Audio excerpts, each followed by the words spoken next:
রাইসামণি ওর বয়স 8 বছর, ক্লাস 3-তে পড়ে। বিভাগ আকাশ যখন ও যেই রুমে বসে মানে টিফিন করতেছিল ওই রুমে বিমান আসতে পড়ছে। তো এখন পর্যন্ত আমরা ওর কোনো তথ্য কোনো হসপিটালে পাই নাই বা আমরা সব জায়গায় যোগাযোগ করছি, কোনো জায়গায় পাই নাই। আমরা অনেক জায়গায় চেষ্টা করছি, ওর কোনো তথ্য কোনো জায়গায় পাই নাই এখন পর্যন্ত। কিন্তু আমরা প্রশাসনের সাথে কথা বলছি, সবাই আমাদের বলছে যে হ্যাঁ আমরা আপ্রাণ চেষ্টা করতেছি, খুঁজে বের করা হবে, আপনারা একটু রিল্যাক্সে থাকেন, আমরা দেখব, আমরা বিষয়টা দেখব।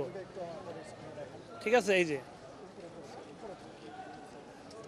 বিভিন্ন হসপিটাল থেকে আমরা খোঁজাখুঁজি করছি, এখনো পর্যন্ত আমরা কোনো জায়গায় পাইনি, এখনো পর্যন্ত কোনো জায়গায় পাইনি। এখানে আসছি আমরা সন্ধ্যা 7টার সময়, এখন পর্যন্ত আমরা খোঁজাখুঁজি করছি।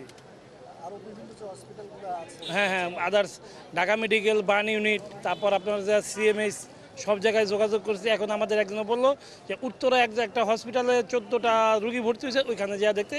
এখানে আমার কিছু লোক ওখানে চলে গেছে, সেটা মানে ওখানে আছে কিনা দেখার জন্য। এখানে আমরা সব জায়গায় মর্গ থেকে তারপর কেবিন ওয়ার্ড সব জায়গায় আমরা দেখছি, কোনো জায়গায় নাই। আপন ছোটো ভাই সেও মাইলস্টোনে পড়ে, যে বিল্ডিংয়ে প্লেন ক্র্যাশ হয়েছে সে ওই বিল্ডিংয়ে ক্লাস করে। আর আমি এখানে যাকে নিয়ে আসছি সে হচ্ছে আমার ফ্রেন্ডের ছোটো ভাই, সে ক্লাস 6-এ পড়ে।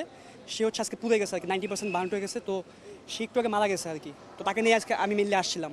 আর আমার যে ছোটো ভাই সেও আজকে ওই বিল্ডিংয়ে ছিল, বাট সে আলহামদুলিল্লাহ আর কি যখন ক্লাস শেষ হয়েছে তখন সে বের হয়ে গেছিলো আর কি। তো সে বের হওয়ার পরে আর কি প্লেনটা ক্র্যাশ হয়।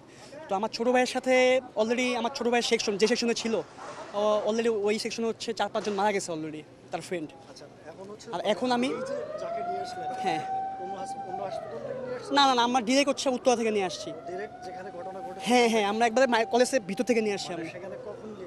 আমি গিয়েছিলাম হচ্ছে প্রথমে আমার ভাইকে খুঁজতে 1টার দিকে। এখন যে নিয়ে আসলেন এখানে কয়টার সময় নিয়ে আসছেন? আমরা যে এখানে নিয়ে আসছি কয়টায়, দুপুরে নিয়ে আসছি। আমরা 3টার দিকে নিয়ে আসছি এখানে। আড়াইটা আনছি তাহলে আমি 3টায় আসছি এখানে। আচ্ছা, মৃতের সংবাদটা কখন জানালেন? 2 ঘন্টা হয়েছে না? 2 ঘন্টা হয়েছে না মারা গেছে? 10-17 মারা গেছে। কোন ক্লাসে পড়তো? 6-এ পড়তো, মাইলস্টোন স্কুলে। আবদুল্লাহ সামিম নাম। ও 90% বার্ন ছিল। ও হচ্ছে একটু আগে আর কি যায় বললেই তো মারা গেল এই আর কি। এবং আর হচ্ছে আরেকটা ছেলে আছে, সে হচ্ছে আমাদের, আমি মাইলস্টোনের স্টুডেন্ট ছিলাম, তো সে হচ্ছে আমাদের টিচারের ছেলে। সে ওই টিচার হচ্ছে মাইলস্টোনের টিচার। ওই ছেলেটা এখন হচ্ছে লাইফ সাপোর্টার আছে, 95% বার্ন হয়ে গেছে।